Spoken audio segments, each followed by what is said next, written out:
बुजुर्गों के, माता पिता के चरण स्पर्श करते हैं। घर में बालकों को शिक्षा दीजिए। वैसे तो यहाँ सारे बालक बड़े संस्कारी, महाराज जा घर में चले जाओ, सबको दंडवत की क्रिया, प्रणाम करने का ढंग, कि जब कोई संत आए तो साष्टांग दंडवत प्रणाम करें। माताओं को साष्टांग नहीं करना चाहिए, माताओं को घुटनों के बल पर करना चाहिए, या ऐसे भी प्रणाम कर सकते हैं। एकदम लेट कर नहीं किया जाता, वो शास्त्र के विरुद्ध होता है। अब कई घरों में जाओ, आप बहुत सारे घरों में जाओ, माता पिता कभी एक दूसरे को प्रणाम करते नहीं, बुजुर्गों को प्रणाम नहीं करते। और कोई संत महात्मा आ जाए, कोई बड़ा आ जाए, तो अपने बच्चे से कहेंगे बेटा प्रणाम करो, वो कहता मैं नहीं करूंगा। बहुत बोलते हैं बेटा करो बेटा करो। अब बेटे ने खुद देखा होगा तभी तो करेगा, छोटा सा बालक है, खुद करते हुए देखा होगा कि दादी बाबा को करते हैं, हमारे माता पिता दादा दादी उनको करते हैं, तो वही देखकर बालकों में संस्कार पड़ते हैं। आप राम भगवान के भजन में मग्न रहने वाले लोग हैं, इसलिए बालकों के अंदर राम की भक्ति आ जाएगी। लेकिन जीवन में अगर आपने भगवत भक्ति को, राम नाम को महत्वपूर्णता नहीं दी होगी, तो इस पीढ़ी में नहीं आने वाली।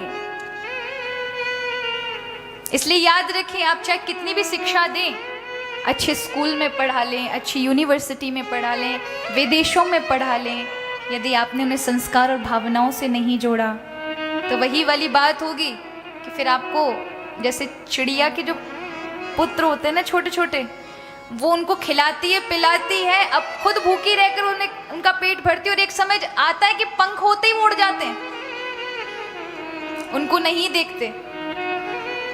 इसलिए याद रखिए, शिक्षा से ज्यादा संस्कार भावनाएं बहुत महत्वपूर्ण है।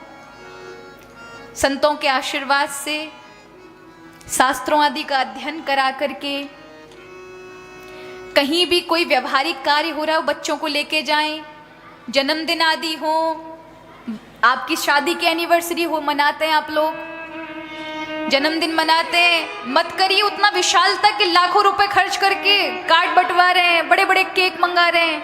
ले जाइए अनाथ आश्रम में, बच्चों को जोड़िए कि ऐसे ऐसे बालक है जिनके माता पिता नहीं है, आप इतना सुख भोग रहे हैं, लेकिन इनके पास एक पेंसिल, एक कॉपी के लिए भी पैसा नहीं होता। जोड़े उन्हें भावनाओं से, वो आपकी सेवा सत्कार करना नहीं छोड़ेंगे। उन्हें किसी प्रकार की, कभी उनसे कोई गलती नहीं होगी, हमेशा माता पिता की आज्ञा में रहेंगे। लेकिन जिनको आपने भावनाओं से नहीं जोड़ा, अच्छे कार्यों से नहीं जोड़ा, फिर वो अगर मन स्वतंत्रता वाले बन गए, तो फिर आप कहते हैं कि हमारा बेटा बिगड़ गया, हमने इतना सब कुछ किया, आपको जो देना चाहिए था वो नहीं दिया आपने।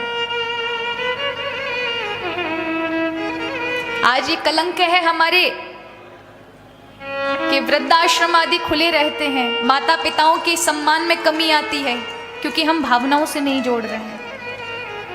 इसलिए मेरी यहाँ जितने भी माता पिता बैठे उन सबसे खूब हाथ जोड़कर विनम्र प्रार्थना है कि आप बालकों को खूब अच्छी शिक्षा दें, लेकिन साथ ही साथ व्यवहारिक चीज़ों में भी उन्हें शिक्षा दें। अभी छोटे से उन्हें ये सब चीज़ें दिखाएंगे तो उनके मन में वो छाप पड़ जाएगी। जिस बालक ने बचपन से दुख देखे होंगे, व्यवहारों से जुड़ा होगा, भगवत नाम भजन किया होगा, वो कभी भूलवश अपने माता पिता का निरादर नहीं कर सकता।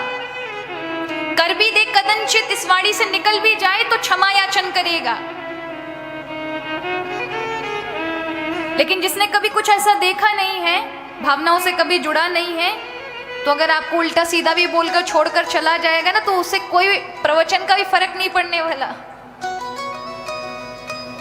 इसलिए इस बात का ध्यान रखें। यहाँ अब ठाकुर